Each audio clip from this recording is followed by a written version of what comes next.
Okay.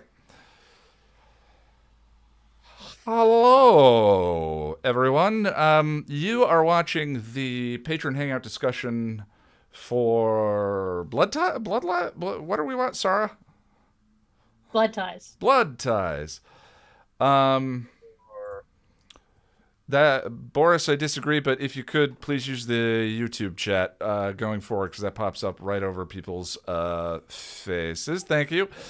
Um, Can everyone in the YouTube stream please let me know if the audio sounds okay, if we're good to go? This is the patron discussion of the episode for members of the Patreon in the $5 and up tier. There's a link down there in the description if you're ever interested in joining us. And Sarah's going to give us a little ditty, and then we're going to go. So go ahead, Sarah.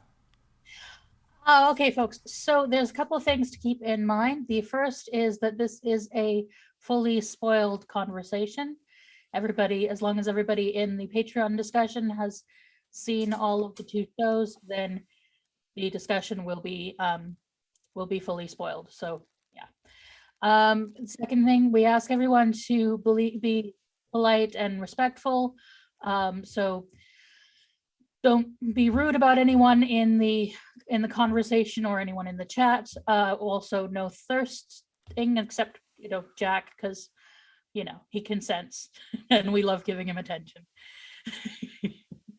And the final thing is, as the chat goes, things sort of tend to wander, and we want to try and keep this even a good discussion, but not a pleasant discussion.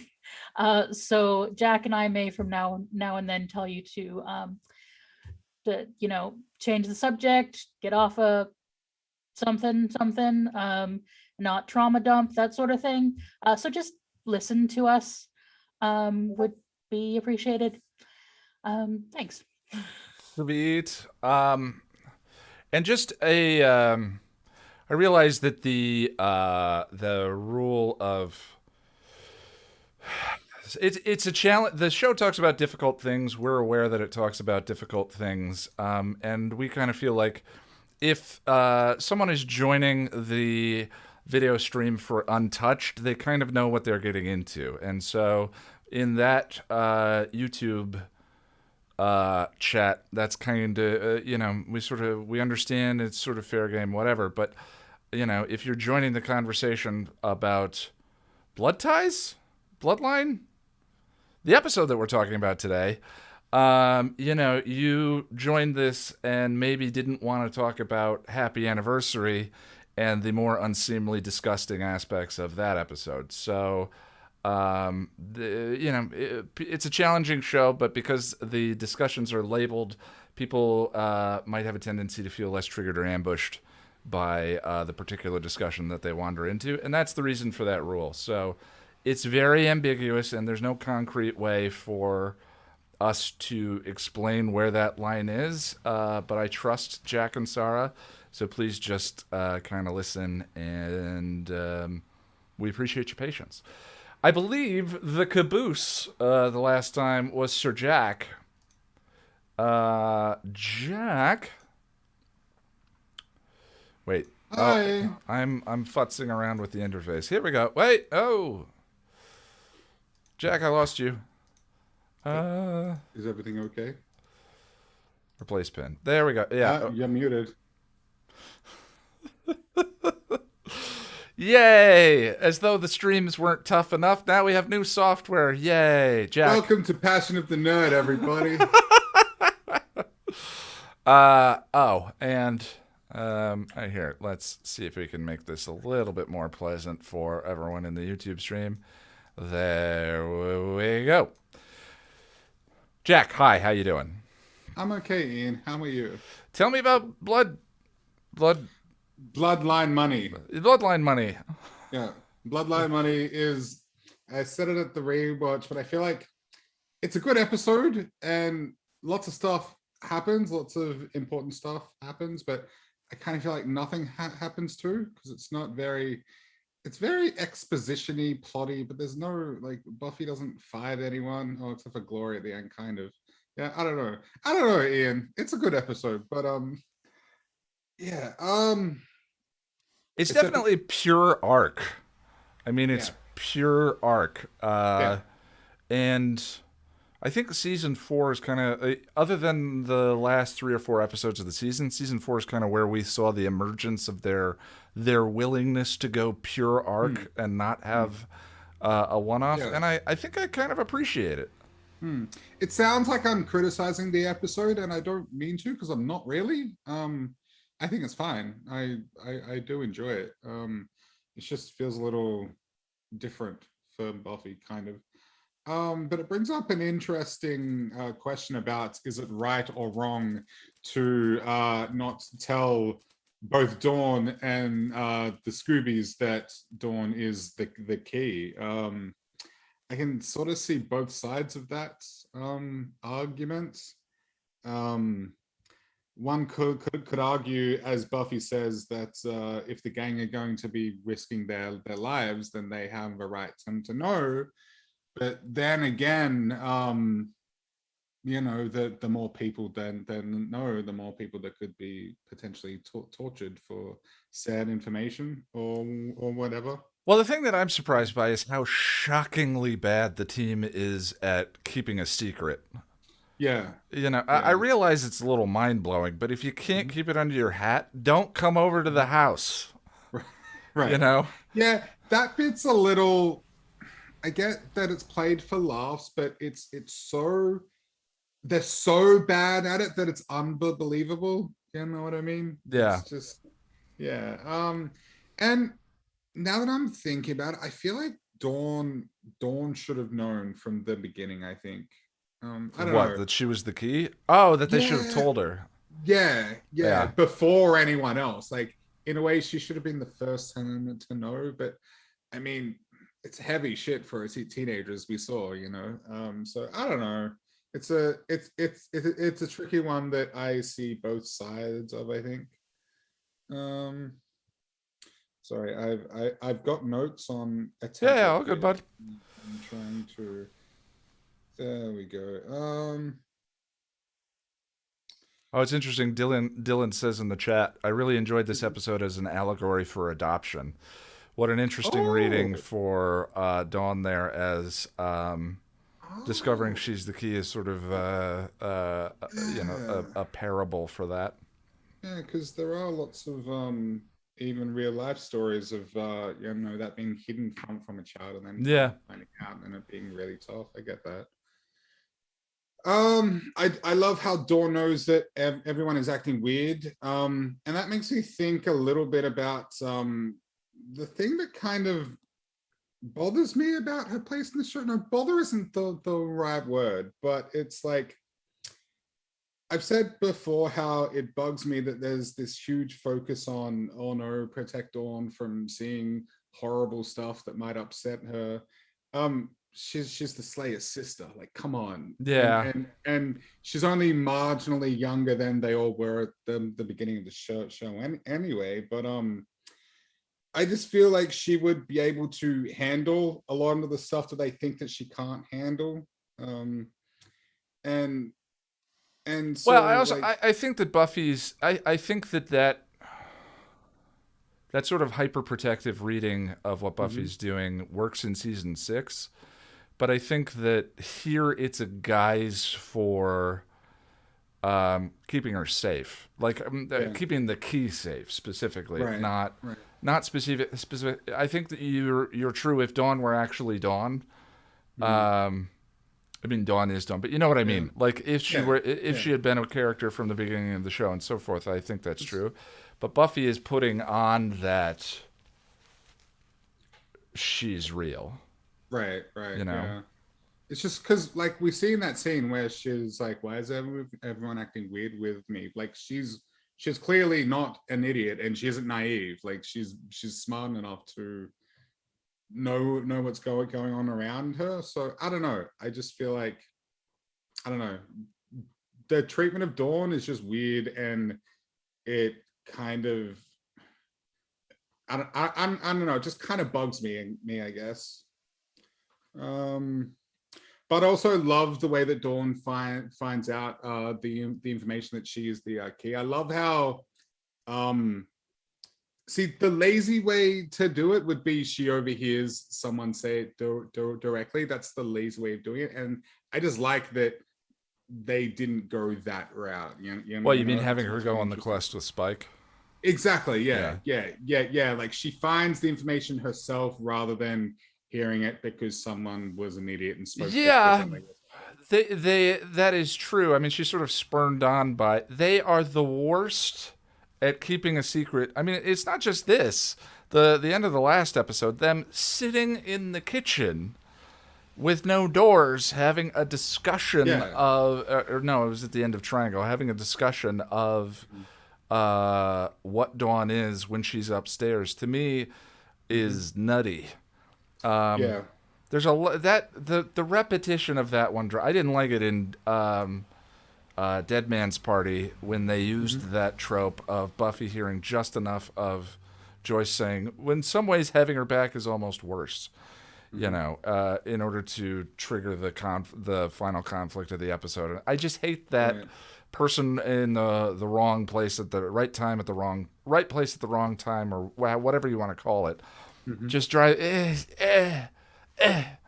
And I mentioned I did an appearance on the Slayer Fest '98 podcast, and we watched Potential, and they have Dawn doing that again in Potential, of just right place, wrong time to overhear the wrong information, and she's kind of the queen of it, Yeah. And I just feel like doing it that way would just have been incredibly lazy, and just cliche, I guess. But lastly, the one thing I wanted to say, and then I'll move on. We can move on. The scene where Buffy's like, "It's Summer's blood. It's just like mine." So there's that scene. I can't remember what episode it's from, but Buffy says something to Giles like, "The monk's maiden her from me." That's not said at all. Like where is she? I don't like to pick at these things because it doesn't matter, but that's one that bothers me because it's like, if the monks told her that, they told her off screen. And we have like many instances of the show saying that Dawn is made out of energy, like pure energy, but she's made from Buffy. There's no evidence for that. I don't know. It gets a little confusing. I would say that the monk, as he's dying, Buffy says, "What is she?" He says, "Human." Now human. You know, and so like the magic created her sister. It is Summer's blood. It's just like hers. I mean, for all intents and purposes, what Buffy's talking about is she's not trying to explain to Dawn the concrete lore of the universe, but to help Dawn see another truth, the same situation. It's just a shift of perspective. Like whether she was magically created or not, she is her sister. Yes, I agree. But the scene, she literally says the monks made her from me, and I'm you know, look, I don't like to pick at these things because at the end of the day it doesn't matter. It's just I just find it odd to me. But like to be clear, I love the idea. I really do love the idea, but it just seems like the writers decided that after the fact. I mean, at the end of the day, there are things that bother me in every season. What matters is, does the poetry make me feel something? Exactly. Whether or not there's a specific line that didn't rhyme perfectly with another one means less to me than the experience as a whole. Exactly. I agree. That's why I said I normally don't like to bring these things up, but it's something that I think about a lot. I don't want to give the impression that I'm trying to tear the show down for that. No, at the end of the day, it doesn't matter, but it's just something that I think about. Jackie in the chat says something interesting. I mean, how do they get memories if not taking things from Buffy? So it's not just her blood. It is Summer's blood, she says. Summer's like Joyce Summers, Buffy Summers, so forth. But making her out of me is not just a physical thing, but out of her memory, her, all of that.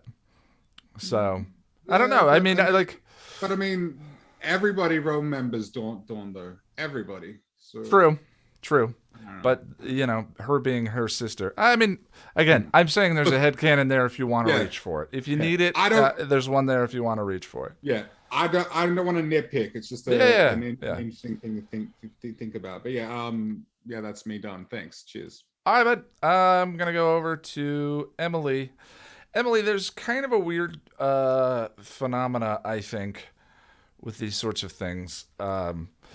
Which is like, I was talking to a friend about this. We're dealing with fleas because we have one cat that's an escape artist and is the vector for the worst species on Earth. I got frustrated and looked up, like, what are the purposes of fleas in the ecosystem? They are to spread disease and control population. That's the point of fleas. They're the worst thing on Earth. Anyway, a friend of mine was like, yeah, he got all smug and sanctimonious about it and said, I haven't started the timer, by the way, and said, used it as a point of, man, none of my friends ever have good cat stories or never have positive stories about pets. I'm so glad I don't have a pet. And I said, yeah, because what's not a good story? My cat sat on my lap for 2 hours and made me feel like I wasn't alone. No one tells that story. Everyone complains. That's a story, an anecdote for a lot of people when it comes to, my kid had a good baseball game, not a good story, but my kid got in a fight and I had to get him out. Whatever. Do you think that applies to these discussions of the show in any way? Because I struggle with that with episode guides sometimes where... Band Candy is really good. It's really funny. But when we get to an Into the Woods, it's a 39-minute video. So I'm just wondering if these discussions are sort of for the purposes of discussion weighted too heavily in the negative. And you don't have to weigh in on that if you don't want to. It was just something I was thinking about. No, I think it's always easier to say the negatives, because it almost feels like just stating the obvious. If you're like, you know what, the body is really good at expressing grief. Like, yeah, it is. Like, you can always say more about the things an episode does wrong. Yeah. Finding that has been a persistent challenge of the episode guides, is finding a consistent way of celebrating the meaning or what an episode does really well. And my persistent way of doing that is by personalizing it to try and create an emotional restatement of what the episode does, which is why when the videos are coming to an end and you hear music starts, I think everyone who's watched enough of my stuff starts smiling because they know what's coming, that I'm, which makes me also sort of a cliche of myself, but it becomes a challenge then to stick the landing and, again, leave people with an emotion or a feeling that I think represents the episode. But in these discussions, I do worry that sometimes I don't want people to feel like we're overly nitpicky. Does that make sense? Yeah. But is it inevitable? It is. It kind of is. It's inevitable. I don't know. People have different things. I never really get into the nitpicky stuff just because that doesn't really interest me. I always like to just with my essays that I do on the episodes, I always try to just find like a unique angle, even if it's not necessarily one that is completely descriptive of the episode, but something that's like, oh, nobody's talked about this particular aspect of it before, and just tackling that. Yeah, I think that's a lovely way into it. Yeah. Well, tell me about Blood Ties. Tell me what is your take on the episode in that case, then? Not to set you up. I like it. I think it is like a plotty arc episode in that respect. It's not. It's kind of it has the same position in the season as a lot of the other sort of big twist episodes. Like Innocence and Bad Girls, where okay, this is where things change the trajectory Yeah. of the season, but it's not quite got the same punch It as those doesn't- episodes. It doesn't feel as creaky as some of those. When they shift into plot, the early seasons to me feel like they do the one-offs really well, and then the plotty episodes feel like setup for the finale, and the finales are always spectacular and kind of justify the route to get there. But this one is where, to me, it feels like they've gotten better at telling the serial stories. But what do you think? Yeah, but I think they've gotten more consistent because I don't know, because you'd say Innocence is a plotty episode that's got a lot of True. arcs in it, but Good point. Yeah. that is a tour de force of an episode. Oh, yeah. So I don't know. But then you've got something like, I don't know, Goodbye Iowa, which is Yeah. I was gonna say Surprise and Innocence to me are kind of unparalleled in the season. I mean, I think Whedon wrote and directed the second one, and I don't know what the involvement was on the first one, but making Angel the big bad, I mean, kind of whatever your feelings are of ranking of big bads, that's a twist they never quite replicated ever again, right? Yeah. Sure. But I know what you mean. I know what you that does exist. So, but I'm just wondering if it's the exception that proves the rule. Yeah, I think after this point they gradually shift into a different, because all the first four, well, not counting season one because it had the shorter episode count, but certainly seasons 2, 3, and 4 all have a very similar structure. Yeah. In their way, they'll like have a build early in the season and then a thematic statement in episode 7, and then episode 14 will be like, the reveal of the big bad, and that's when Adam comes out. That's Faith turns bad when Angel turns bad, and then it all barrels from there into the finale. And then 6 and 7 don't have that structure at all, and 5 kind of is sort of in the middle, where they tend to sort of have a slow build throughout the season, a lot of archy stuff, and then episode 19 you'll have some big massive event that then sparks, just barrels into the end of the season, propels into the final. Yeah. So I think this is where they're starting to shift into that style. And so where do you land? Yeah. Where do you land on Dawn? This is the first of the Get Out pairing. I love Dawn. I do too. The more I watch it, the more I like Dawn. I get why people don't, and there are issues with the way they use her character. I think they lose a lot of the point of her character at various points. I think the way they use her they struggle with what to do with her in season 6, and particularly in her focus episodes.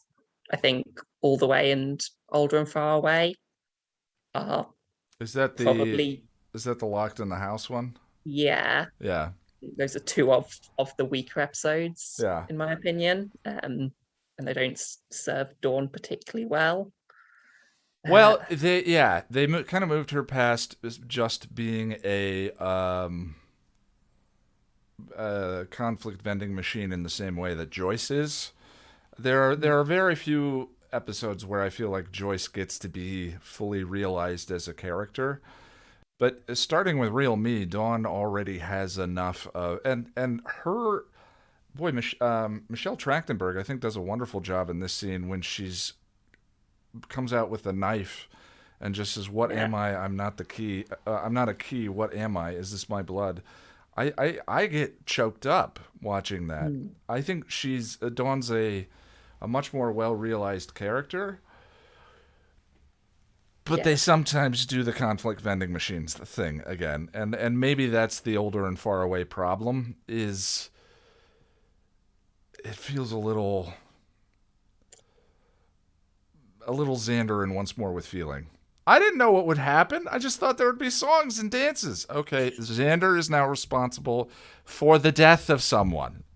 that is something that the show never ever is going to unpack. And no, they never. if you do unpacking, it breaks everything. I will talk about that when we get to the episode guide. But yeah, that exists. I mean, if I have a problem with Angel locking the door on a bunch of human lawyers, you're damn right I do about Xander in that episode. I think you can just about justify a headcanon where it is Dawn that accidentally summons Sweet by stealing the talisman. I think it still does fit with what happens, and that makes more sense. Xander covering for her, doing it by complete accident. It's not as egregious as Angel did know what was going to happen. That was a specific action. Nonetheless, there needs to be some responsibility had for a man burned alive because of Xander's actions and having grown up on the Hellmouth for 6 years. Xander's is a lapse into stupidity. And you think he would have learned from, this isn't season 2 Bewitched. Yeah, exactly. This is season 6 Xander. Like, what's, he's done, but he's not that done. Yeah.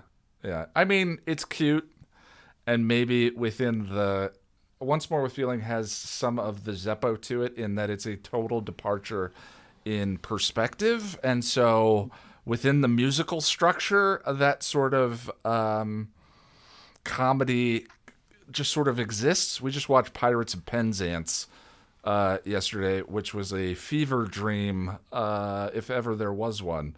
But there's a whole assault song in there where the pirates are carrying women away, and we all kind of looked at each other and went, huh? But I mean, do we make excuses for certain genres, and does Buffy try and straddle too many genres, and sometimes it works in the Zeppo case, and I don't know. Yeah, I think I always like when it does dip into a genre like that, and you kind of have to respect when it just rolls with it. I'm sorry I ate up a bunch of your time there. Is there one more thing you want to throw out about the episode? Anything specific? Yeah, actually, like the hub with blood ties, the whole blood motif of season 5 is just so interesting to me, because they have this it's one of the main themes across season 5 is family, and Dawn is a big part of that. People said about Dawn this episode being like an adoption allegory, with Dawn not metaphorically not being blood related, not being technically speaking, Joyce didn't give birth to her, but she's still she's still her daughter, she's still Buffy's sister, she's still a part of that family. So on that angle, it's saying blood doesn't matter, family is what you choose. It's what the episode family was saying is we are her bloodkin versus we're family. And yet she does have the blood statement, which now that you pointed out does feel like it walks back some of the family internally contradictory. But that's what's so fascinating to me. I think that makes it really interesting, because it's simultaneously affirming one thing, but also sort of digging into this idea of blood as like this primal thing, which is something that season does a lot. Spike talking about how it's the basis for everything. It's life, it's sex, it's love, it's everything that drives him. And you see it with Dracula in episode 1 giving the blood to Buffy, and that sort of like sparking some sort of primal something in her, where she like realizes her true self when she tastes her blood, when she tastes his blood. You see it with Riley when he's talking about the vampires that he's going to visit, and how they're like desiring him on some primal level because it's his blood that's sustaining them. And there's just something very interesting about the blood being very key, while also affirming that blood doesn't matter.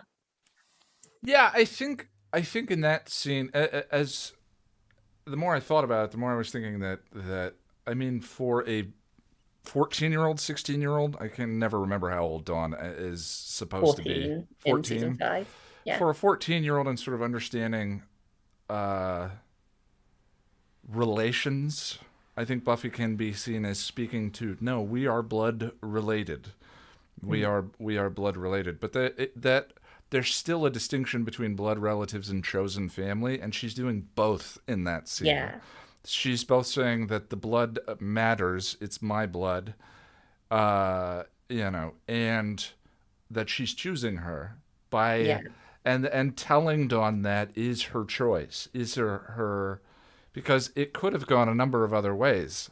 No, you're a key, but that is not the route that she goes with it. She makes that choice. So those two things do coexist in that scene. That's really beautiful. Yeah, and it ties to the finale as well. Like Buffy's final decision to jump off the tower. That is, it's literally allowed because of the power of her blood, because she has Dawn, because she shares that blood connection with Dawn. It is but it's also the power of her choice. It's the choice she is making. Man, parsing that out is really curious. It's really cool.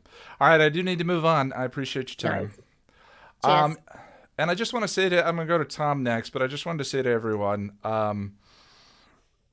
if we do go long, everyone here is incredibly polite, and I really appreciate that everyone often stays to the end. But if we go over 9:00, there is no harm in just waving and dropping out. I'm going to hang in until I've had a chance to chat with everyone, but I just wanted to let everyone know, don't feel shy about that or worry about that. Let me go over to Tom. Hello, Ian. Hi. How you doing? I'm Fancy Bacon. Good. That's why I love you, Ian. I love bacon. Yes, I'm quite You are so bacon. I was about to make it weird, so I'm going to just not do that and say, tell me about Blood Ties.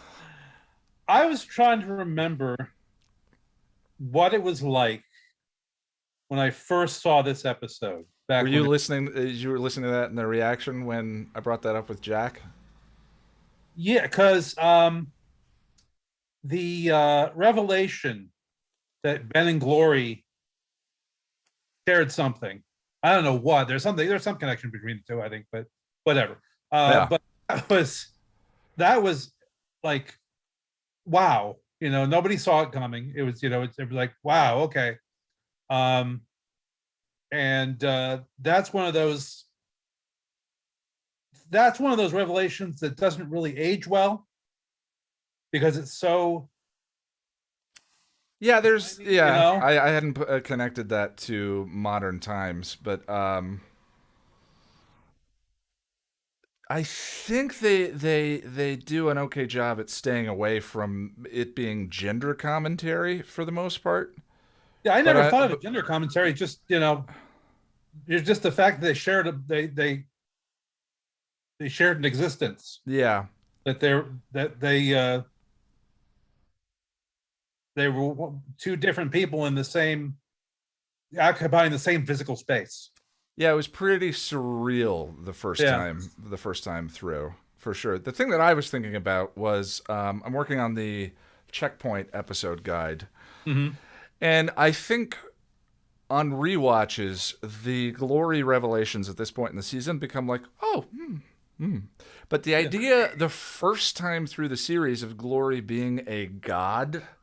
Yeah, was really fascinating. I mean, a demigod. Once they immediately start challenging the idea of what do these things mean in the Buffyverse, because we sort of have our preconceived notion of what a god is. Yeah, but within the Buffyverse, that's a different kind of thing. Demons are both good and bad. Demon. I mean, I'm not a bad guy. You've got your whistlers and you have your other types.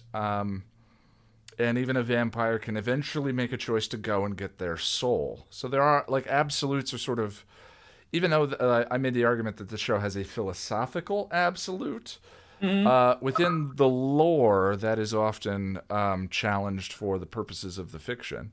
Yeah. But the first time through, Glory being a god was amazing. and really made her a terrifying Terminator of a character. Yes. Yeah. Do you feel like that holds up on rewatches, or? Yeah. The God part. Yes. Yeah. Um. I mean, the mayor was immortal, or the mayor was Yeah. the mayor was invulnerable, Yeah. and But we saw that happen. really what it feels like that is the extent of what Glory's godhood means. Is that, well, she has super strength too. I don't know. Yeah, It's just super speed and yeah. um. But yeah, but that's kind of just that's struck me. I'm currently watching I watch a lot of reactors, as I said before, and whenever they get to that part, it's always fun because they're the first time they're seeing this. They say it's like they nobody saw it coming, so it's like, and they didn't do anything obvious to make it. They got whet people's appetites by Ben saying, Lori can't touch me, it, she knows it, and you're thinking, okay, he has some kind of connection that we know he has some kind of connection to Glory, but what is it? And we find out they're the same person. Yeah. Okay. But so you're saying it doesn't lead anywhere? Right. Yeah. Well, you mentioned it hasn't aged well, and if your meaning of that is that I don't want to set you up for a tough question, but if your meaning for that is that there isn't any ham-fisted gender commentary that has aged poorly, then in what way do you feel like it has aged poorly? Not. I'm sorry. I probably should have said upon rewatches. Basically, when you rewatch the show,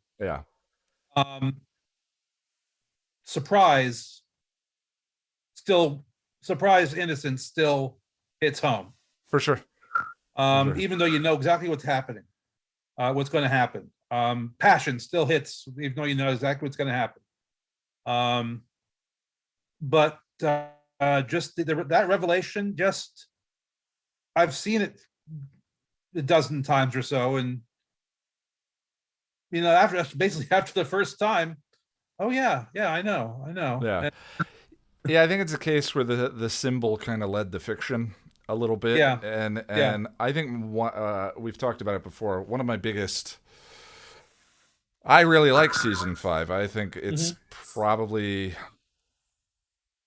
I mean, I would say season 6 is my favorite, but then tied is 2nd and 5 in my mind, 2 and 5 in my mind. But a lot of that is the payoff of big important episodes. When it gets down to the nitty gritty of the arc, I think there's a fair amount of stuff in this one that they could have done more with, and Ben is definitely one of them. Where there's this nice intricate structure that they wanted by the end of the season, and then working backwards from there, there were just certain reveals that had to occur, but maybe weren't justified or motivated in a way that works on rewatches. Does that make sense? Yeah, absolutely. Yeah.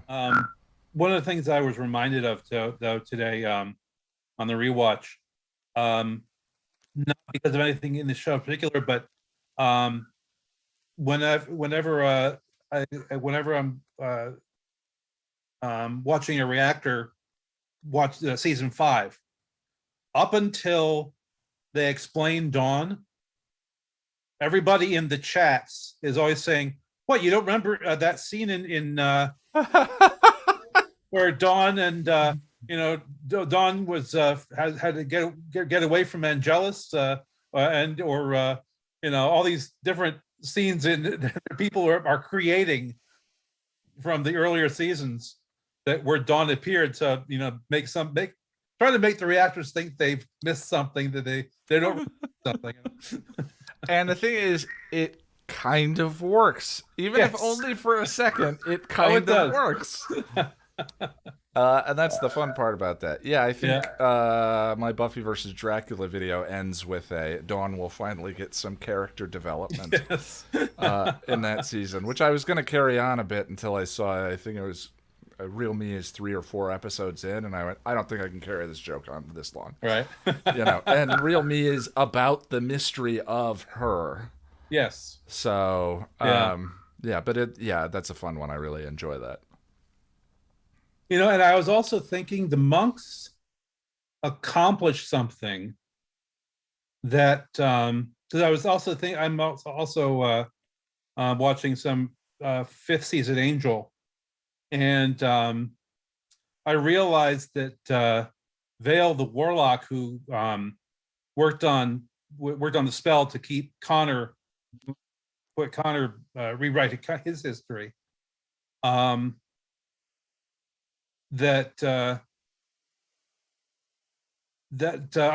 wonder if there's anybody associated with the Summers family who has any connection to the Summers family who was in a coma before the spell started. Because when Cordelia wakes up, she wants to know where Connor is. Interesting. You're welcome. Yeah. And so, for some reason the spell didn't. I don't know if it's because of her status as a connection to the powers or whatever. But I always wondered if somebody else, a regular person, had woken up from a coma who had known Angel and Connor or had known Buffy before Dawn appeared, would they realize? Yeah, that's interesting. Yeah, and that's it's the second mind wipe of the whole thing. Yeah. Well, I guess technically third. They include Tabula Rasa. No, I Will Remember You. Oh yeah. Well, that was rewound time. Yeah, that was a time thing. So I mean, if we're gonna be persnickety, yeah.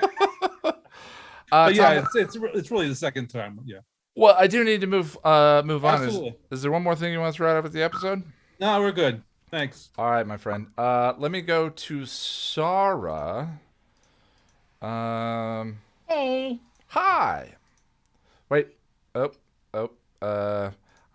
My Zoom foo is poor. Replace pin. There we go. By the way, you look marvelous. I was gonna go for Drusilla, but I couldn't figure it out, so I just sort of went generic goth. It looks good. I like the background is very well matched as well. Let me reset here. Sorry. Background? What are you talking about? This is my mansion. This is my crypt. Tell me about Blood Ties. Where does the episode land for you?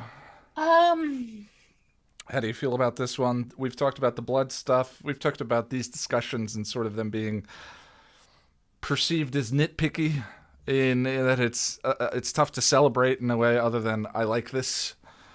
Yeah, this is definitely sort of a cartilage episode. Yeah. Like it's got lots of connecty bits. I personally, for me, the Buffy just realizing that they made her out of him, out of her, that they made Dawn out of her works. I think there could have been a moment there where where Dawn says, "How do you know?" And she could have said something like, "I just know." That we could have clarified that. I think this is coming from, Buffy has heightened senses and everything with the Slayer stuff. I think it's entirely conceivable that she just has an intuition about these things and she can just sort of know. So I think in that case it kind of works. And I also like the whole blood thing. We talk about the phrase blood is thicker than water. Yeah. But what that actually originally meant was that the blood of the battlefield is thicker than the water of the womb, or the water of the womb, which meant that actually people you fight with are the connections with the people you fight with are stronger than the connection of someone who you came out of the same womb from. So it's actually saying that found family is stronger than biological family. Yeah, do you think I had not thought about that until Emily brought that up. The way that Buffy's emphasis on blood in that scene and their bond together. By the way, I just want to mention again, if you guys could use the YouTube stream chat instead of the in Zoom chat. I know we did that in the Google Hangouts, but Zoom actually puts it over each other's faces, and that is a little distracting, makes it challenging to talk. So I appreciate it. Thank you.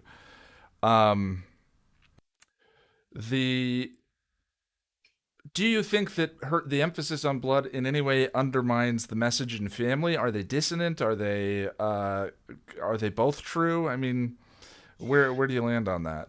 I think it's one of those things where it feels true, more than needing to be true. One of those, fiction isn't answerable to reality. It's answerable to the feeling of reality. So I think like the blood metaphor, the blood stuff works. Maybe it's not the strongest when you watch it again and again and again, but I think Right. it works for the story. And that goes a long way for me if it works for the story. And I think, Buffy repeatedly chooses Dawn over everything and everyone else. And I think that builds the connection. So yeah, I think it works. I think the theme holds together, even if there's a little bit of, you sort of have to. You have to work to get there. Yeah. On reviews. Yeah, like I wonder if the sort of blood connection thing where Buffy can, take Dawn's place at the end. I wonder if, Joyce might have been able to take that place, but I wonder probably Hank couldn't have.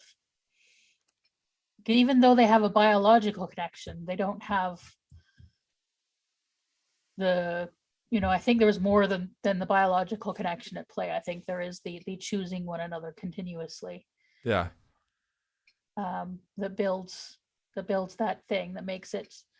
Although now I'm picturing Buffy chucking Hank off the tower. I mean, we'd all be like, yeah, that disposable blood bag there. Let's just get rid of some baggage here.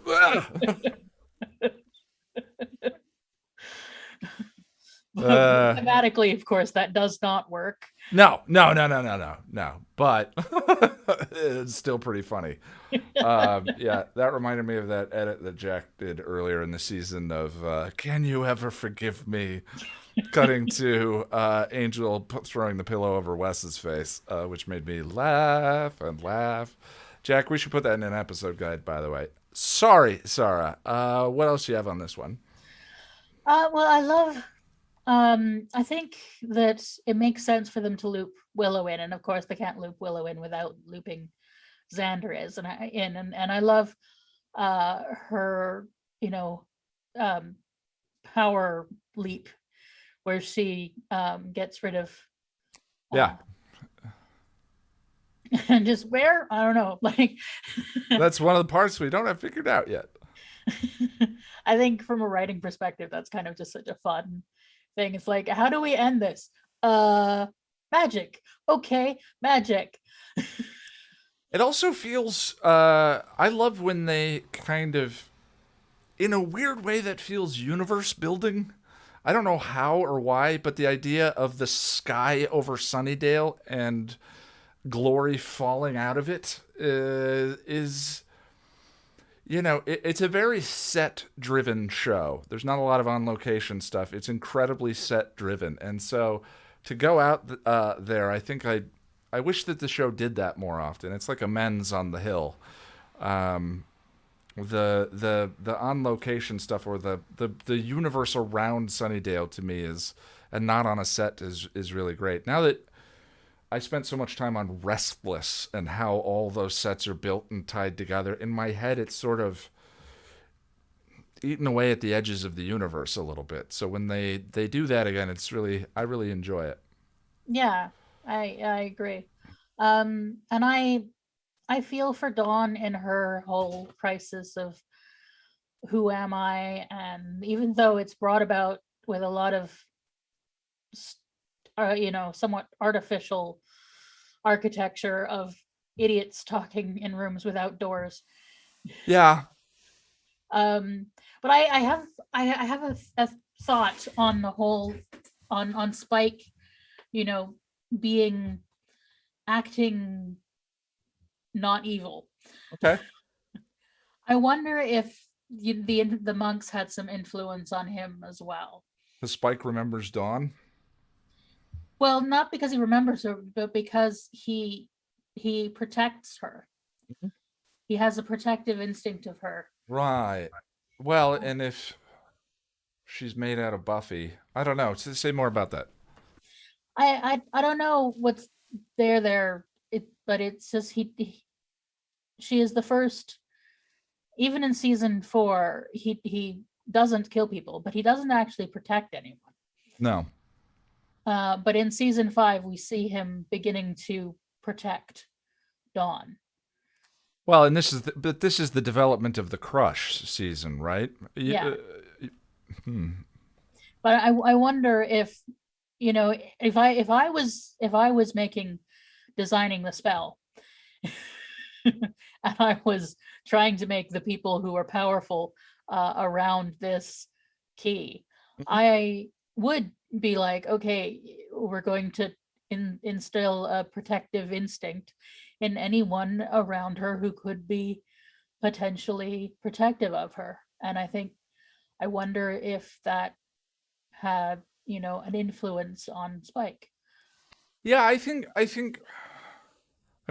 everything kind of works together. It never needs to be just one thing or another, of course. I think the crush and the desire to feel wanted by Buffy also is good justification for it. When she brings them to the crypt in Checkpoint and says, "You're the only one that can protect them," that's definitely a very meaningful moment for him as well. It's just magic being magic is once you start, it's challenging, right? We don't know exactly how that spell, the full ramifications of that spell, but I think that works as a reading for it for sure. I mean, generally, I think there's something about him for whatever because it worked for the writing. But there is something about him in which, when people, particularly women, treat him like a person, he acts more like a person. And when they treat him like a thing or a monster, he acts more like a monster. And it's specifically the three Summers women. Joyce, yeah, that's an interesting way of explaining his relationship with Joyce. Joyce never, other than hitting him in the head with the axe in School Hard, they have one of my favorite kind of background relationships on the show. And from, sitting in the living room with him to when she's just found out that Buffy is the Slayer, to giving him hot chocolate during Lover's Walk, and him bringing her flowers and saying, "I liked the lady." Yeah, I like that.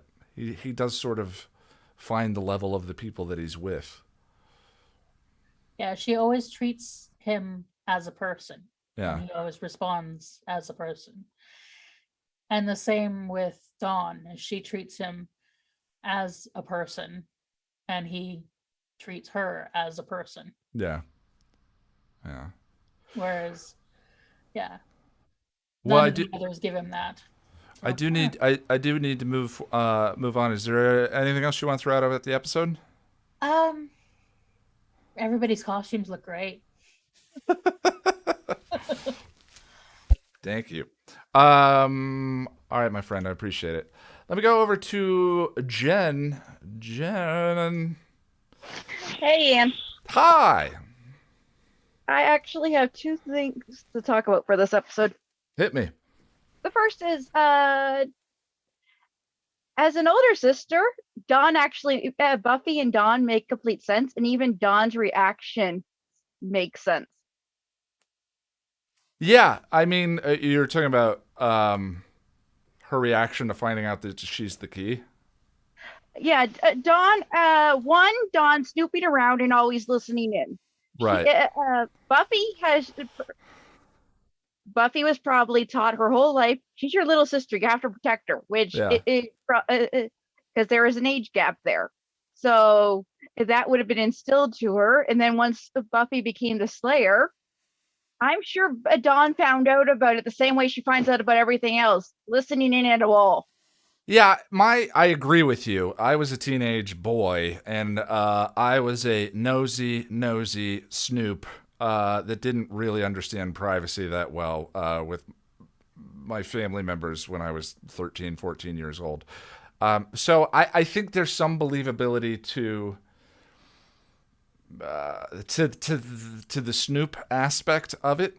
It's just that my family members and my dad specifically was much better at trying to keep me out of things, locking things, whatever it may have been. And we're not getting into specifics, but I think for me, it's the open conversations in the kitchen with no doors.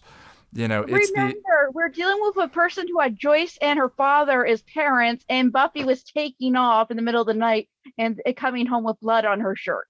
Yeah. And no comments being asked. So obviously the Summers family doesn't really I see where you're going with that. Great about teaching to put locks on doors. Yeah, so your point is now you're going to call the parenting into question? Okay, fair point. I mean, if you remember back in whatever, I think it was season 2, season 3 when Buffy takes off. It's like, how many times did I come home with blood? You didn't question this. You didn't pay attention to this. You didn't notice I was taking off, or all that stuff. It's the same thing. Buffy was not taught to be hyper vigilant in her home about what she's saying. And because she's not hyper vigilant, Dawn's listening in at doorways because it's the safest spot. She doesn't pay attention as much as she should. You almost have me. But I'm not going to keep arguing it. The one thing I would hope would be that Buffy would have learned from that lesson from the things that she got away with. But you would think so. But remember, at this point, she's still barely out of high school. Barely. She should be in college right now. True. Fair enough. How were you when did you learn all of your life lessons and actually get them to stick at that age? I haven't gotten them to stick now. So yeah, fair enough. And Dawn burning her books and not paying attention that it could have lit the house on fire makes complete sense. Again, she's supposed to be 13? And going through her emotions to try. She isn't thinking about what the consequences of lighting a fire in the house are going to be. She's just thinking about acting out, and she doesn't know, and she's expressing her emotions the only way she knows how to do. I actually don't. Yeah, I don't have a problem at all with the acting out scene. To me, it's the overuse of the overhearing device. That is, yes, I completely agree. That's been overdone, but that was overdone since the time Xander caught them in the library. Yeah, I agree. Actually, wow, yeah, I hadn't gone all the way that back with it, but the what in the library was, and that's the only of all the things the Scoobies talk about in the library. That's the one time I can think of that happens. There's one other time, 2 other students, and I think one of them was Jonathan. That's not the only time other students come into the library, but someone hearing information they're not supposed to, I think that Jonathan is someone. I think it was Jonathan, but I could be wrong about the other person. It was a guy and a girl that came in and overheard something, but they didn't. Instead of prying further, they just ignored it and continued to the funny deal. Yeah, I remember what you're talking about. It's not the only case of it happening. It's just the only one. Xander was the first one to actually call them on it. Well, what else do you have on the episode? Spike. Okay. Spike makes sense for me with Dawn. 100% sense. I actually had these thoughts before Sarah piped up, so I'm sort of going to be repeating what Sarah already said. But the Summers women see Spike, and it since it's a non-spoiler, we all know what Spike's past is according to the further seasons lore. Spike has this inferiority complex when it comes to women not seeing him. There's a reason he has a mother complex, because that was the only woman that did see him. Absolutely. So Joyce sees Spike, always has, and quoting Spike, she treats me like a man. Well, Dawn has been taught to not really fear Spike. She's never really been taught to fear Spike. Out of all the vampires and everything else, she's never really taught to fear Spike, because every time Spike was around, he was sort of like there in a neutral capacity. He wasn't attacking her. So she treats him sort of like the way she sees all the other Scoobies and even her mom treating him. So she sees him and treats him well, and he's sort of become big brother-ish with her. Remember, I follow. Joyce watches Passions with Spike, and Dawn will later ride motorcycles with Spike. Well, they definitely, the first kind of crack in that relationship occurs in season 7, once Dawn understands some information about what happened between Spike and Buffy. But the rest of the time, there's a big brother thing that they've got going on there, which I really enjoy most of the time, for sure. She's supposed to be 14 at this time. A 14-year-old, no matter how many times you tell a 14-year-old, don't walk home by yourself because you could get kidnapped, don't really see the dangers of the reality. You're 14. You don't really realize your own mortality usually at that. She's not real. She treats him like a person because, again, she doesn't really see the danger in him. Well, that definitely tracks with Buffy's arc in season 1. As sort of, you're talking about that teenage perception of immortality, and until Prophecy Girl, Buffy definitely experiences that. But part of the adolescent parable or allegory is her supposed to be coming to grips with the idea that she will someday die, but that occurs through Prophecy Girl. So I think that tracks. Dawn has a fair number of similar. Because of course she does. Buffy's written so that we all have a similar. But Buffy wanted to protect Dawn makes complete sense. Like, is that supposed to? I don't think I said it didn't. Did I? And the Scoobies all like, we're responding. The Scoobies are Buffy's friends, not really Dawn's friends. So they're all responding to the way Buffy wants them to respond to Dawn. Buffy wants Dawn protected. So Scoobies, who have, from their perspective, with the memories they currently have seen this little kid grow up, and they've seen her as a little kid. And there is a 13-year age gap between me and my youngest brother, and he's now in his 20s, mid-20s, and I still have a part of me still is like, I want to protect that little kid side of him that I still remember.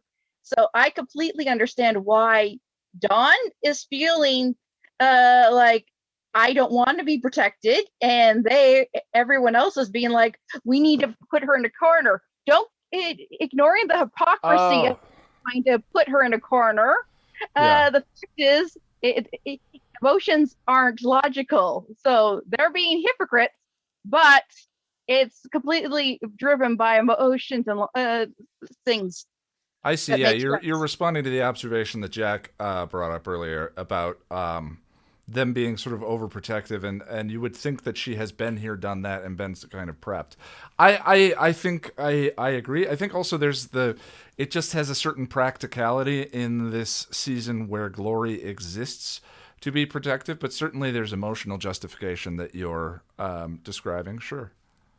I will say that for this episode, it actually works better that Michelle Trachtenberg is Michelle Trachtenberg and wasn't that kid that was cast younger. Yeah, I think she's terrific in this episode.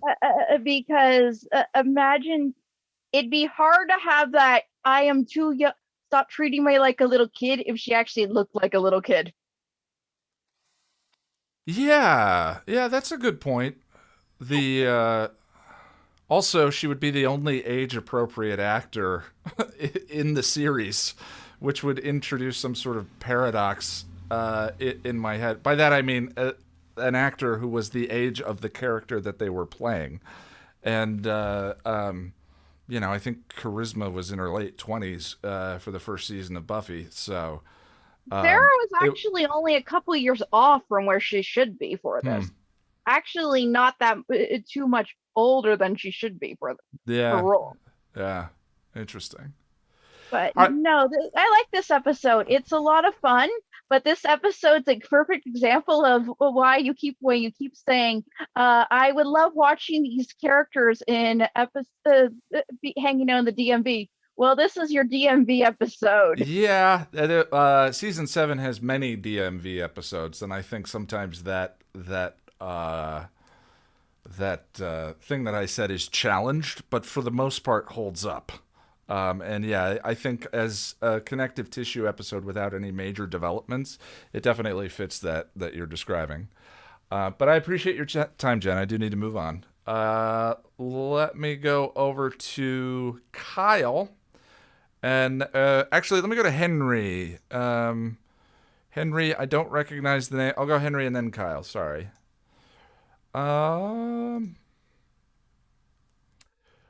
And Mr. Lee, are you there? If you are, you're muted. Oh, hi. Hi. Henry, is this your first time here? Yeah. I'm new around here. The first, welcome. Can you tell me a little bit about not having been to previous discussions or knowing anything about sort of your relationship to the show? Can you tell me about you and the Buffyverse, how you came to it, sort of when you watched it, favorite season, favorite hairstyle, any or all? Yeah. I would have first watched it when I was probably about like 12, 13, because my mum was really into it. And so I found out about it through her showing it to me and kind of being around a good sort of age to being not too far off, like in the first season. I was going to say 12 or 13. That depends on the season you're watching, in my mind. Maybe not so much season 6, but there are other seasons that I think are pretty good for 12 and 13. Yeah, no, I think I probably would have watched up to about season 5 at that age, and then a bit later on come back and watch season 6 and Angel and that kind of thing. Yeah, season 6 was the okay, well, let's see how adult actually means. Well, we don't like I love season 6 now. It's sure. Yeah. It's the new chapter. It is adulthood. It's one of the reasons why I really enjoy it as well. How do you feel about season 5, Glory? Sort of where do these kind of end up for you in terms of ranks of the season? Really like season 5. All right. I think season 5 has got to be like one of the top. I think it's really just the way it introduces Glory so early on. She's such a constant presence throughout the season, as opposed to like Adam or like the mayor kind of being in the background. It feels like she's so front and center for a lot of it. It really builds up attention. I feel like it really just isn't there in a lot of the other seasons, which makes it quite climactic towards the end. Definitely. She's Jack and I have talked about that on rewatches. She's definitely one of the scarier big bads. Scarier is a very. I'm not trying to rank them here. I'm persistently reminded of the Terminator with her, and the Terminator is, a science fiction horror film. For a reason, the constant, unstoppable dread force. And it's so delightful to have the glammed out version of that. That makes Glory so unique. She's a lot of fun. Well, can you tell me about? very like, uniquely Buffy. Sorry, Henry. I think I'm experiencing a little bit of lag. Definitely uniquely Buffy. Actually, that's a great way of describing Glory. I think that applies to many of the big bads, but Glory specifically. Well, tell me about Blood Ties. Did you get a chance to rewatch? And kind of where does this episode land for you? You mentioned season 5 is one of the best. I think Blood Ties is an interesting one because I feel like a lot of the Dawn hate, I feel like people kind of point to the freak out scenes in this where she's screaming like "get out" and trashing her room. I think a lot of people point to that as being like, oh, she's so annoying, look at this. And I feel like, like with it's balanced out really well in this episode, I think, with her coming out with the knife and like the revelation, just the weight of it. I feel like it does justify those scenes, I think. Yeah, the get out never really bothers me. I mean, it's there's a particular decibel level that it hits in the season 6 version of it, and I always forgot that there were 2 pairings of it. And Henry, pardon me, I'm going to hit a button real quick. Get out! Get out! Get out! There are there are 2 versions of it, but like as a teenager, I think one of the experiences of being a teenager, especially with older siblings and all of that, is the lack of freedom and the lack of control over your circumstances. And to me, that moment always reads as a very convincing expression of that frustration. How frustrating it must be to not have any power in your circumstances, to not be able to just have to say, please leave, and everyone does, and especially at a young age, not knowing how to handle that frustration. Those scenes always read to me as very justified within the fiction and her character. Yeah, because I mean, I think I like Dawn. I think I like her as a character. But I think maybe one of the things that does kind of irk me a bit, and you get into it with like this episode slightly, is I feel like her actions make sense and I understand them, but it's when she's positioned in a way where she's acting out towards, like she's striking out at Buffy or at Joyce, which are characters we've known and really got to know for so long. And it kind of, I guess it suffers from the conceit of her character, where she's just coming in now. This is the first time we're meeting her. And yeah, we have a long developed relationship. This built up relationship. Yeah. Yeah. And it feels like, especially after the body, even though again it's very justified, but it feels like I know Buffy so well, and I don't know Dawn that well, and I just kind of find it hard to connect to her in the same way, which I feel like is a big problem for me in season 5. One of my issues with that, I feel. Yeah, sorry, Henry. I think we're dealing with about a second and a half of lag, so I'm going to try really hard not to take a pause and give you a chance to speak. Yeah, she definitely feels very convincing to me, and you bring up an interesting point, which is that we've had, at this point, 4 seasons to develop affection for all of the other characters, and we haven't had that opportunity yet with Dawn. And bringing Dawn into this situation with an audience and having her be a convincing character for those circumstances and that age range may stack the deck against her for some people. I find the more I watch the show, the more I enjoy her character. But maybe I was more of an naysayer the first time through than I am now. Also, Henry, how does this conversation relate for you when it comes to Connor? Because Connor, to me, is sort of the obvious parallel in terms of the introduction of a character of a certain age group. Tell me your feelings about Connor and why that works for you as well, or maybe why there's a difference. I think a big thing is actually with Dawn, we're meeting her for the first time. All the characters already know her, and there's an instant rapport that's built up between all of them. Like the scene with her and Tara doing thumb wrestling, it feels so lived in already.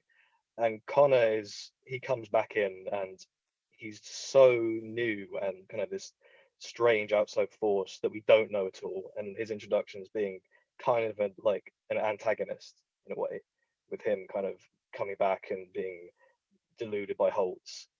It's been a while since I've rewatched Angel season 3 and 4, but I think a lot of it does come down to his characters being taken in such a unfun direction, where he doesn't have the charm or that kind of lived-in feel that Dawn has. Yeah, it's almost like Connor needed a Real Me episode. I think Real Me does a lot for Dawn, and we needed more of a chance to, as an audience, to get to know him on a personal level, as opposed to maybe for. I know he works. I'm not speaking for everyone. I know that I don't speak for everyone. But for those that struggle with Connor on the show, he feels more conflict vending machine-y. Even if that conflict is justified by the fiction itself. Does that make sense? Yeah, I've always kind of found that it just introducing him like that. It's such a dramatic thing when Holtz takes baby Connor away. It's such a big moment, and then having him come back, and it's like we don't know this character at all, and now he's on the run, he's on a rampage, he's fighting Angel, whatever. It's a lot to take in very quickly, and I feel like it kind of buckles under its own kind of dramatic kind of goals there. Yeah, I think that's I think that's fitting. Well, Henry, we've only got a couple more seconds here. Is there anything else that you want to throw out about the episode? Yeah, I think the final big scene with Buffy and Dawn, where she says, this the same blood and stuff. I almost feel like that scene might be a bit too it's too good, where it feels like after that it's a really big moment, and it's like Buffy and Dawn's relationship should be so much more like close now. And there are still scenes after that where they're kind of having arguments and stuff, and it feels like, well, we had this brilliant scene of them kind of come together. It feels like it's maybe undermined a bit by some of the conflict that happens after it. It kind of draws away from how impactful that scene is to me a little bit. Yeah, I think that's an interesting reading. I think, I think in the arc of any actual relationship that we have with family members, we have those moments of intimacy, promise, and connection that are interrupted by the outside world. And if there's anything Buffy is constantly being interrupted by, it's kind of the outside world. And Potential in season 7 specifically comments on it, but I think Dawn often feels adrift without Buffy, and especially once Joyce is no longer there. But that's just kind of my reading. I get exactly what you're saying. It's just sometimes I think the show, we sort of expect a smooth arc with kind of resolutions as things go along, and no need to revisit. And it's interesting. One thing I think Angel does really well as a series is part of adulthood is needing to learn the same lesson over and over and over again. And speaking I think I'm 42. I forget how old I am on a regular basis. But speaking as a 40-something-year-old, boy, did it take me a while to accept that, oh, yeah, and punishing myself for not getting the lesson the first time, doesn't really bear fruit and delays the proper processing. But I think that holds true in relationships, too, where change is a slow thing.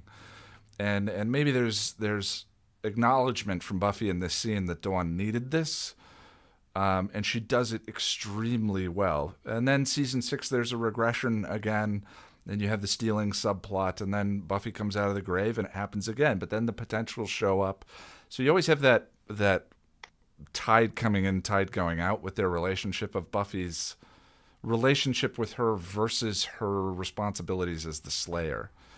And Henry, if you lost me there, that's okay, because I kind of lost myself and don't remember what my point was. So why don't I move on? Okay, yeah. All right, bud. Well, welcome. It's always nice to have new faces, so I appreciate it. Let me go over to Russell.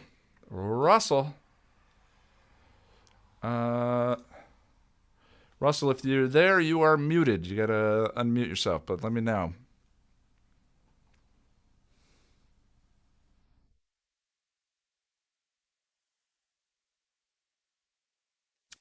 All right, I think Russell may have stepped away.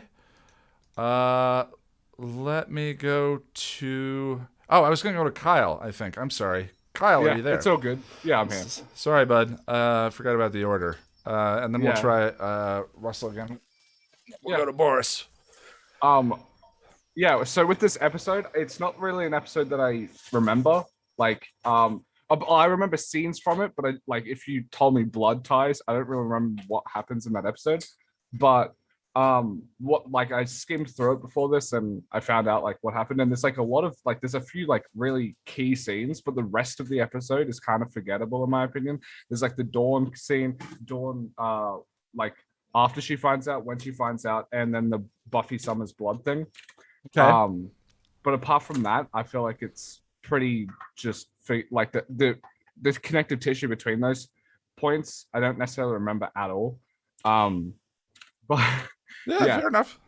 I mean, it's not. It's the landmark event was in Checkpoint for sure. She's a god.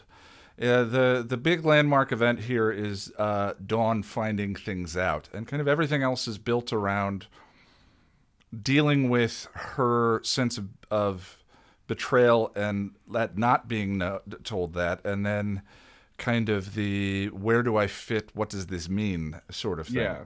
So it's much more of an intimate character story than than some of the other ones that have more of those big dramatic beats I think that you're describing. Yeah. But the whole not telling Dawn situation is a really interesting thing to ponder because I just feel like it's very gray.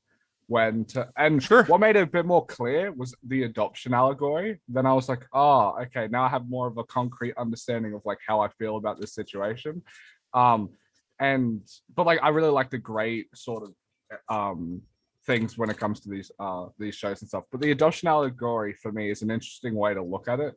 I have the feeling that ignorance is just bliss. I know I'm different from people here, but for example, if I was in a relationship and it was good and we were both happy and they cheat, I'd rather never know than know and ruin what we could have had. Well, I think the adoption allegory highlights one of the potential problems with the blood versus chosen family thing being a little inelegantly posed.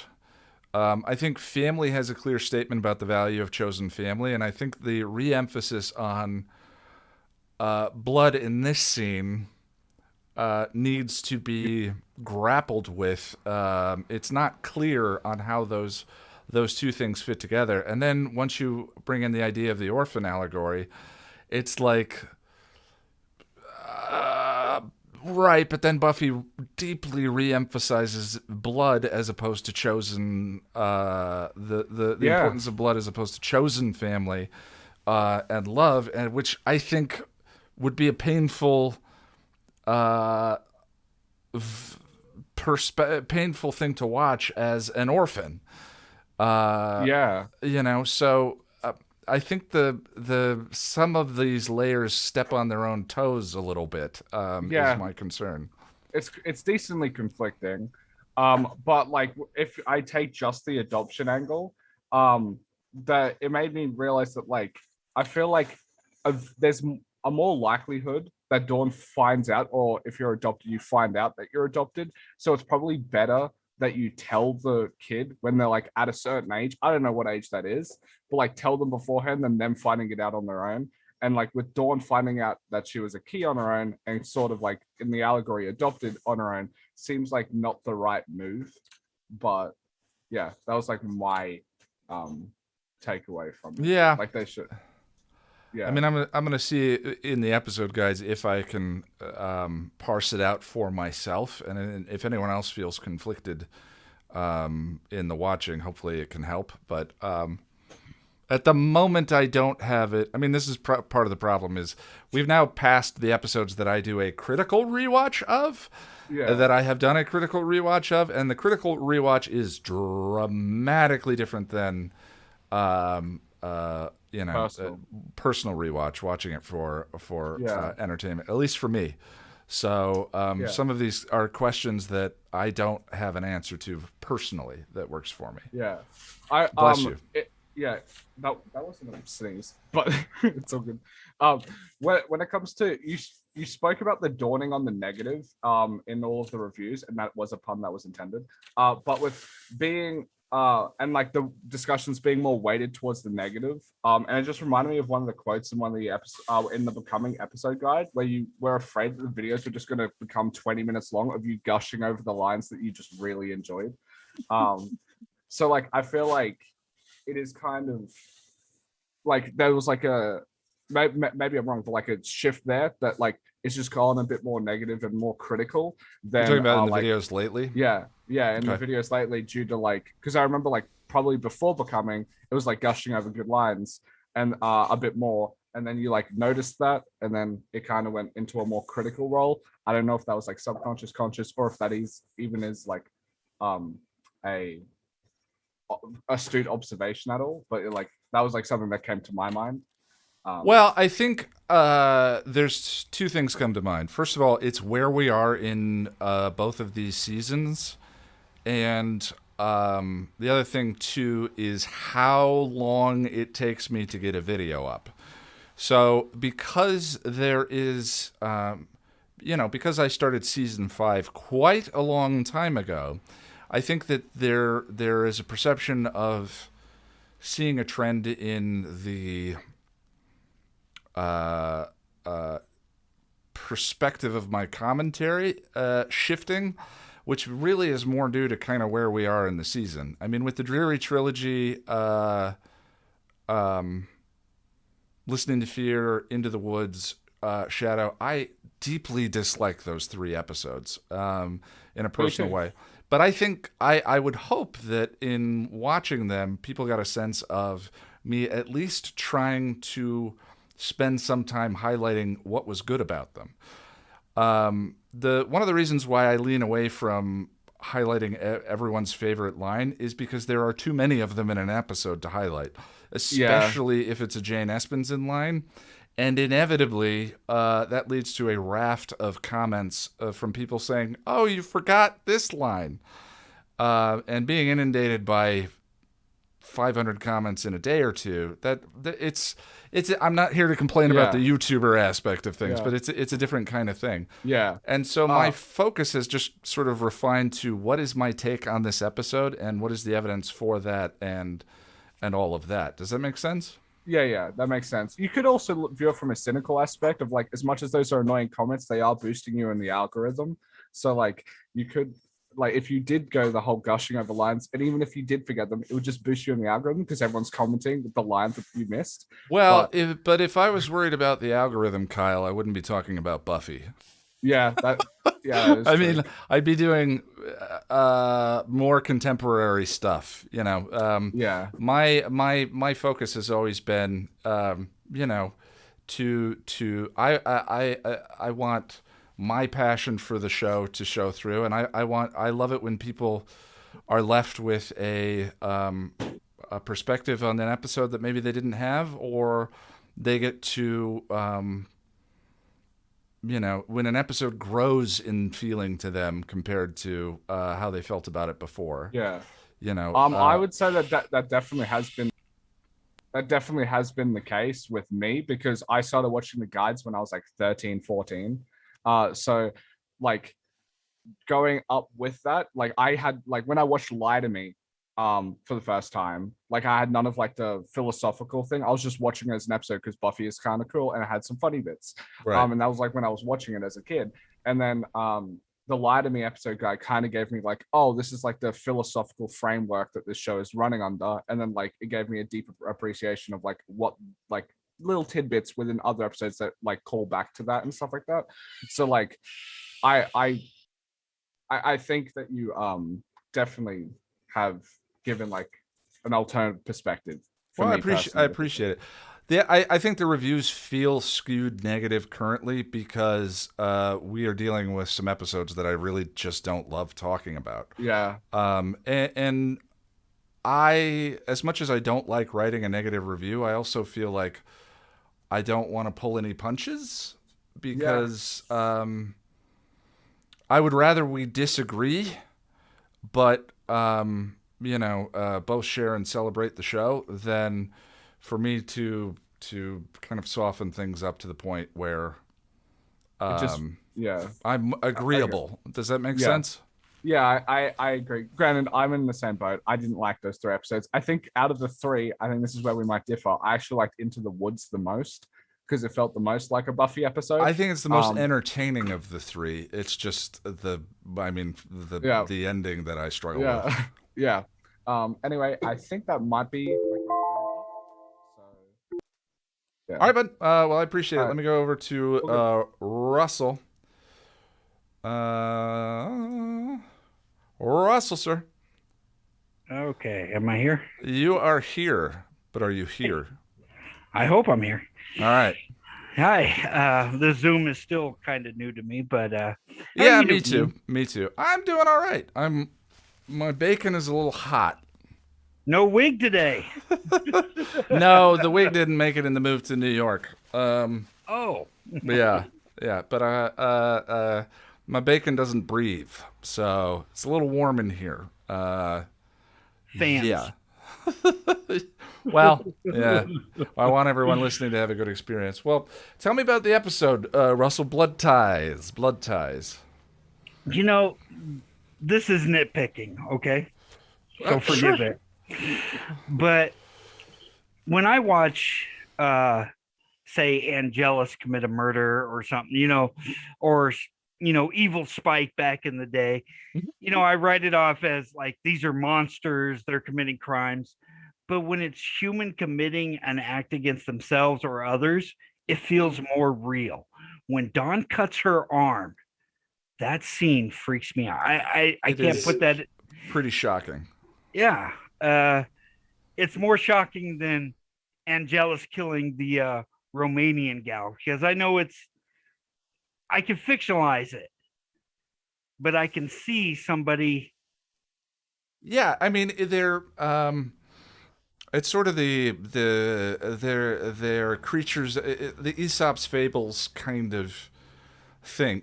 Aesop's fables are horrifying if they're real, but sort of as a fable, as a simple moral tale, it's easy to be a little bit more reductionist.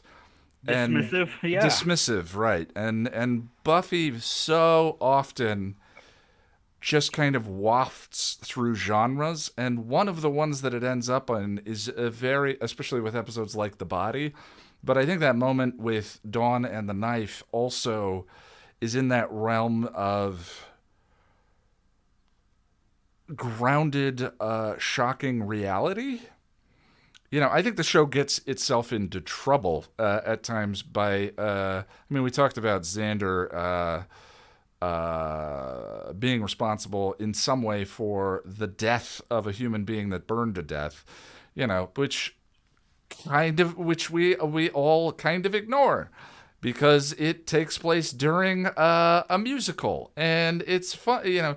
It's dancing through a genre where that doesn't feel like a thing we're supposed to worry about or care about. But that gets us into trouble when you have episodes like Redefinition, after Angel locked a whole bunch of human beings in a room with 2 monsters.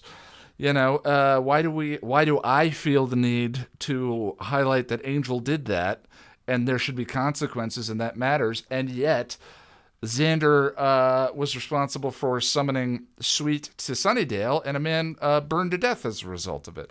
But we don't talk about that. To be fair, I'm not saying Xander shouldn't answer for it or at least feel bad about it, but Xander didn't know he summoned Sweet to begin with, and he didn't know the consequences of his actions. Yeah, but he's been in Sunnydale and a member of the Scoobies for a long time.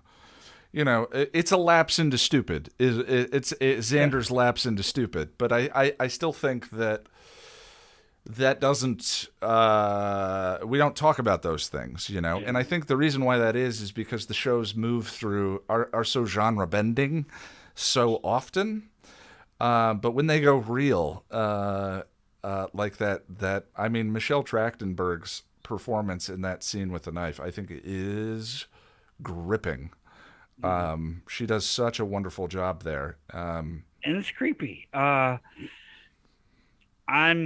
preparing myself for the body. I'm not there yet, but and one of the things I've been doing, I haven't mentioned it to anybody until just now, but I've been rewatching 6 Feet Under because it was another show that helped me through some very hard times. Okay. And I'm almost to the episode that you don't like. That one gave me nightmares. And again, because of the realism of those scenes, it's hard to watch. So when I see Dawn cutting herself, or season 6 when Spike makes that attempt, it feels more real than Spike murdering, say, a Slayer on the subway, in demon form. That's all I wanted to point out. I don't know if that makes a lot of sense to you, but the scenes that feel more human are hard to watch. It's almost like we see knights battling dragons, and the dragon munches a knight off the horse. But Buffy is a show that actually bothers to go back and spend time with that knight's family, and that creates a different emotional resonance for the event itself. Than I think are in other versions of that tale, is all I'm trying to say. And I think, for instance, Spike and Nikki in the subway is one version of it. But then bringing Robin on in season 7 and what Robin went through, and having that conflict, for better or for worse, depending on your perspective on the episode, in Lies My Parents Told Me, between Spike and Robin, re-envisions that moment. And I think Spike in that scene is forced to speak to the dissonance in genre that you're highlighting here, which I think is really interesting. It's one of the really interesting things about the show. And it's so interesting that sometimes when the show misses, I don't care, because the ambition of it is compelling enough.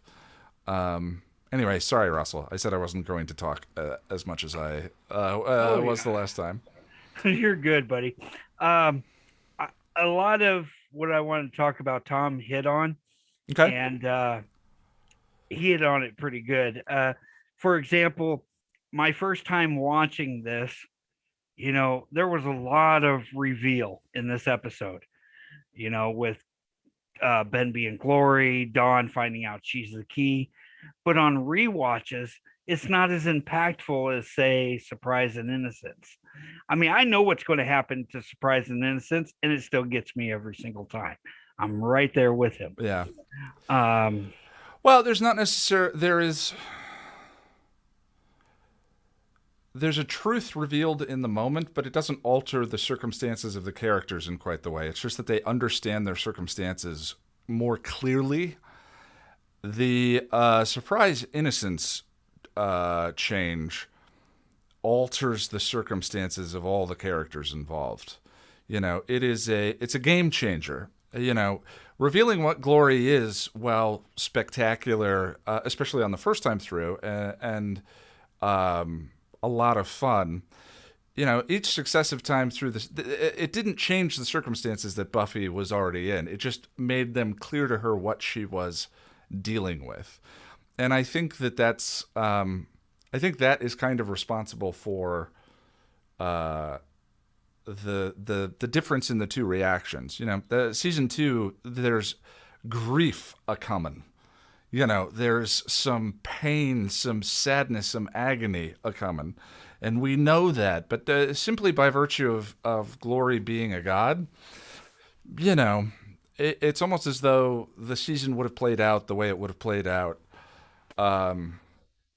if she were an uber vamp, Do you know what I mean? Like, Yeah. The purpose is unstoppable force. I mean, there are aspects in the symbols that have to do with her godhood, but season 5 is still my favorite season overall. Mhm. I mean, I would vote season 2, but season 2 has a lot of clunky moments in it. Season 2 has lower lows. Goldfish. Yeah. Season 5 is pretty solid.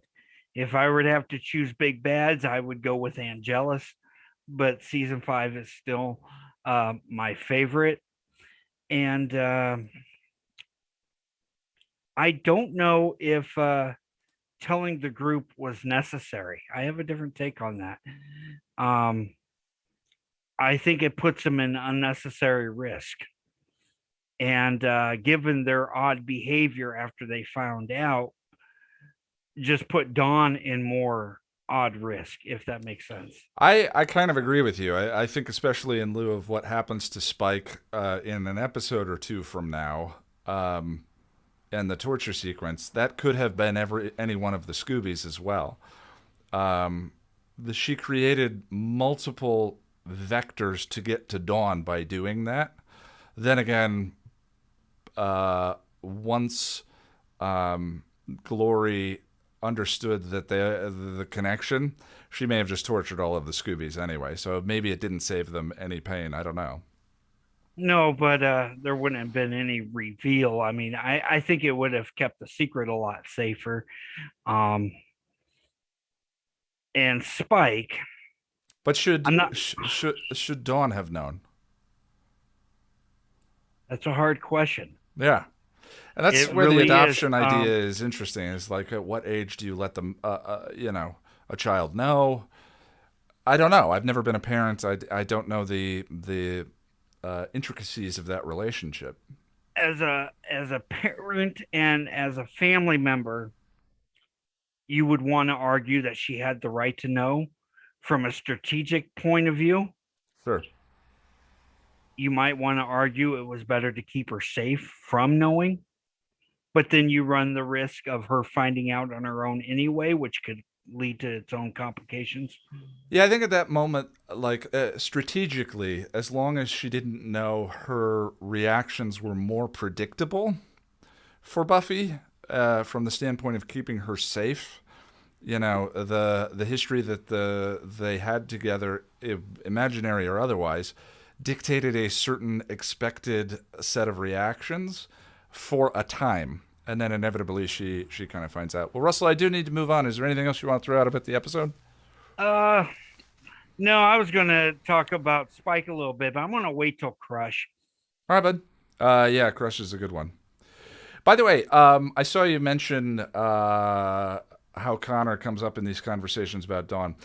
Russell, when I posed the Connor question, specifically what I'm asking is I'm trying to see, there are a lot of parallel relationships within the show that I think are revealing for how people feel about things, you know. And when I'm exploring with someone, I like, if someone has a critical, frustrated perspective on the Angel relationship, it's very common for me to say, well, what are your feelings on Spike and this scene and that scene and so forth? Because the show does a very good job of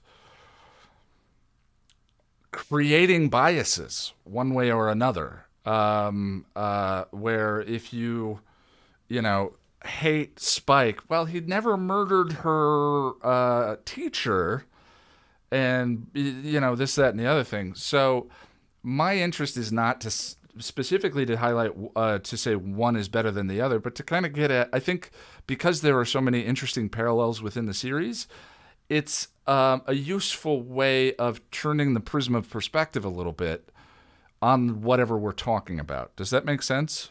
It does. And if I could have just 20 seconds on the Dawn Connor thing. Sure. Dawn, I'll protect season 5.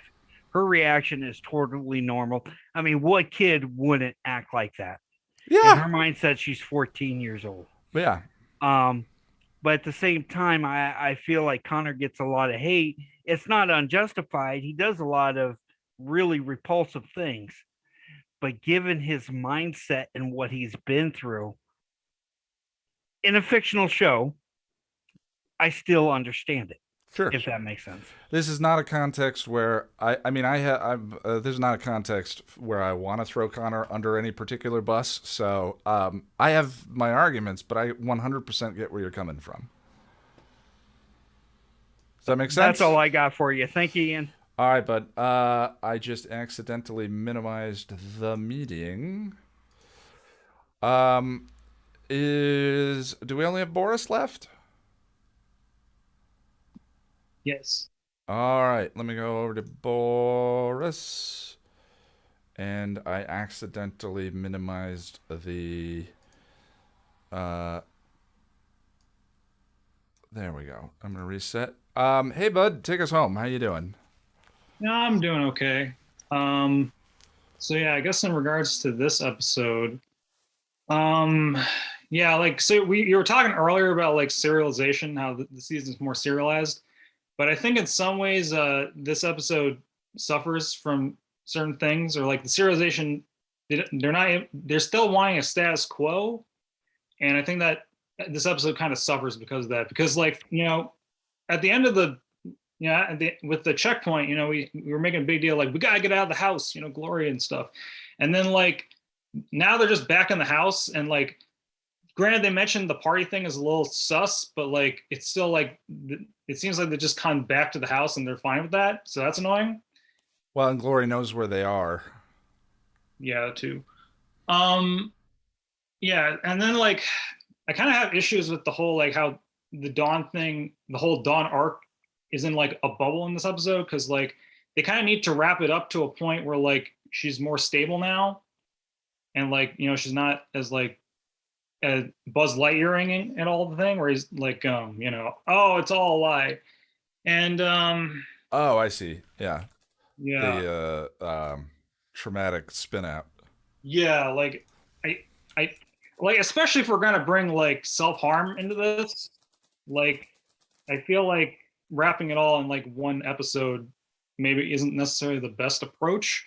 Sure. And like, I understand that they need to have like Dawn be somewhat stable for the body, because like, we can't really have that and that at the same time, but it still feels like it, you know, some stuff is kind of undermined there, and that's unfortunate. Let me check my notes. Okay, sorry, there's a lot of tabs. Okay. Yep.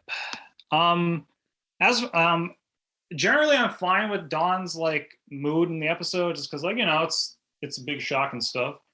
Though like, oh yeah, as far the overhearing thing, yeah, that one really annoys me in this episode, because like, it wasn't even really needed. Like, you could have just like we could just kind of infer that Dawn was already like assuming the worst anyway. So that overhearing the conversation, like, where Buffy's like, oh man, she thinks this and this, just like felt really contrived and lame. Well, they revisit the overhearing thing twice in this episode, and it's the third time in the last 3, I think. So yeah, I just feel like it's a device that starts to feel a little lazy to me. I think, as Jen highlighted earlier, the fact that Dawn would be curious and sort of seeking to overhear or snooping is very believable. But it's just the constant reuse of it that starts to feel like, okay, now we need the plot to go here, as opposed to feeling kind of grounded and motivated. Yep, I would agree with that. Yeah. Though, like, the editing on that thing is weird too, because like, you know, Buffy says the thing, then Dawn goes off and starts burning things, and then like we cut back to Joyce, you know, finally responding to Buffy's like statement, and it's been like, the way it's edited, it feels like she waited like a whole minute before she actually said anything, and it's kind of weird. And then the smoke detector goes off immediately. Well, the smoke detector I'm fine with, but just like, it's weird that like if we assume that like that we didn't jump back in time, and somehow like it's weird that it took like a minute for Joyce to say something. Like, it's really weird. Yeah, I hadn't noticed the editing in that scene. Yeah, it's just something to think about. I also think that like Buffy didn't really need to say that Giles and her knew where the key was. Like the way we got there was like, she didn't really need to say that. she just kind of did, and then it's like, okay, since you know this, we will tell you. But it's like it felt a little forced a little bit there. Well, one of the explanations earlier, or at least maybe it was one of the ones that I saw scroll by in chat, was Buffy needing to sort of unburden herself of some of the weight of the secret. I'm not entirely clear on the strategic value of everyone knowing in that particular moment, but you think it makes more sense that she would have kept it to herself? Well, I'm not necessarily against the idea of her unburdening herself. It's more like how we got there, where she's just like, they're talking, like, you know, Xander brings up the key, and then it's like, hey, we should look for the key. And then like, oh, we know where the key is. Like, she didn't need to say that. Like, she could have just jumped to the whole like Dawn thing if she wanted to unburden herself, but just the way it was handled was weird. Yeah, and it's interesting. Yeah. I don't know how I do that differently. I think that this is a more delightful episode than, say, the Iron Team, but the Iron Team had more changes that from outside the show that it was grappling with in order to get where it needed to go. But I think that like what we've all highlighted here is some of the creak when it comes to getting the show positioned for where they want the finale to go. And you mentioned I saw you mention in chat you'd already forgotten about the Knights. Well, just like in the moment, I just like forgot the Knights were even in the episode. Yeah. Yeah, it's not the best. And like kind of like with Checkpoint, a lot of the scenes with Ben and Glory, like before the final one, feel a little redundant, a little bit. Like I have like a similar issue with that. Well, they sometimes have that big bad hovering in the background problem in each season. Good. I mean, it works on the value of camp, but the Master monologuing from the Hellmouth is definitely one of those, oh yeah, the Master is still here, kinds of things. And he has minions standing there listening to him, who we later find out are of greater import than we realized. But nonetheless, the show does suffer from that from time to time. Sure. More things. I guess this is also the start of the Dawn kleptomania thing. I always assumed it was an intervention, but like technically this is the start of the kleptomania. Like this, or the origins of it. Well, I did my rewatch with Jack on stream. Can you remind me of what they specifically go steal happens? things from the magic box. That's the. Oh yeah, right. Yeah, breaking into the magic box. Little time spent with Spike will do that to you, I suppose. True. Yeah. Although like it only gets more prominent from like intervention onwards. Or it's a tough love. It's one of those. There's also like a weird line from Tara in this episode because like they're talking about the Glory mind suck. And like, you know, it's gonna ruin you and all that stuff. And like, and Tara's like, well, at least vampires only kill you. And I'm just like, you realize vampires turn people into other vampires, right, Tara? Like, that seems like an oversight there. Not all the time, but yeah. I mean, I think that's forgivable as an off the cuff kind of thing. But that's definitely foreshadowing. I think that is foreshadowing occurring to her, and the idea of that being a fear of hers. But yeah, I don't think she was. I think she was being hyperbolic in that sequence for sure. Dying to me seems a worse fate. Yeah. But also the show has some problems with its perspective on mental health when it comes to the season. So yeah, that's also part of it. Feels a little ableist. Yeah. As for so you guys have been talking about the whole like family blood thing, and like I also I think I originally brought this up in the family one where it's like the bringing the blood thing feels weird and stuff. I get the idea is that like Buffy wants to like prove she's like an authentic person, or like Dawn is an authentic person, but like I'm not sure if that would really convince her. And like again, it feels like we're contradicting some themes, which I wasn't a big fan of family, but like, you know, that feels like something that was important, and like it feels messy now. And then also there's this line where like Jaws is like, hey, do you want me to help out with this Dawn situation? And Buffy's like, this is a family thing. And I'm like, I thought you were supposed to be the family. I thought Jaws was supposed to be your family, man. What's going on there? But like, again, it's a little muddled, and some family things are a little confusing. So I think that's most of what I have on this particular episode. I did end up watching Happy Anniversary because Boris, hang on, buddy. I can't. We're actually out of time and we're over. And I'm skipping Happy Anniversary not just because I don't want to watch it, but because of the contentious subject material that it actually brings up for people. So I gotta ask you, buddy, to put your comments on the episode guide rather than here, because I wouldn't even engage in a discussion about it right now. I'm sorry. Man. There's so much to say though. It's all good stuff. But we'll get to that in like a couple months, I guess. Yeah. I'm sorry to shut you down, man, but it is not just simply because I don't want to watch the episode. There are other reasons behind that one. That's fair. I understand there's a lot of contention. Yeah. Well, I appreciate it, and I just accidentally minimized the meeting again. There we are. Wait, nope, that's not it. What the heck did I do with the thing? So Windows has these reveal corner abilities. Oh, there it is. There we are. Hi, everybody. All right. So in 2 weeks, we're going to be watching Crush. And I'm going to put a post up kind of about how taking 2 years to go through season 5 too feels a little strange to me. But at the rate we're going, which is 2 episodes a month, that's kind of what we're on pace for. And we did shorten seasons 4 and season 1. And I think there are certain episodes that we kind of come to that are a little more spending 2 hours of our time talking about an average or less interesting episode, as opposed to Epiphany. I think Reprise is up there. The Body, The Gift. To me, feels like something we can mitigate slightly. So I'm going to put a post up on Patreon with a survey in it to kind of ask, like, if we were to skip an episode of each over the rest of the seasons, which ones would you guys really not want to miss, and which ones would you be comfortable with? So 2 weeks we're doing Crush. We are skipping Happy Anniversary, and I'll let everyone know the results of the survey after that. And I think that's it. I hope Thin and Lie doesn't get skipped too, because like we're skipping a lot of this arc of Beige Angel. I'm like, oh man. 1 episode so far, buddy. We'll figure it out after that.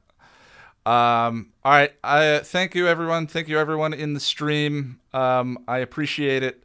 Should have a new episode guide up between now and the next discussion, and that's it. Thank you, Ian. See you later. Bye. Happy Halloween. Happy Halloween. Happy Halloween. Halloween.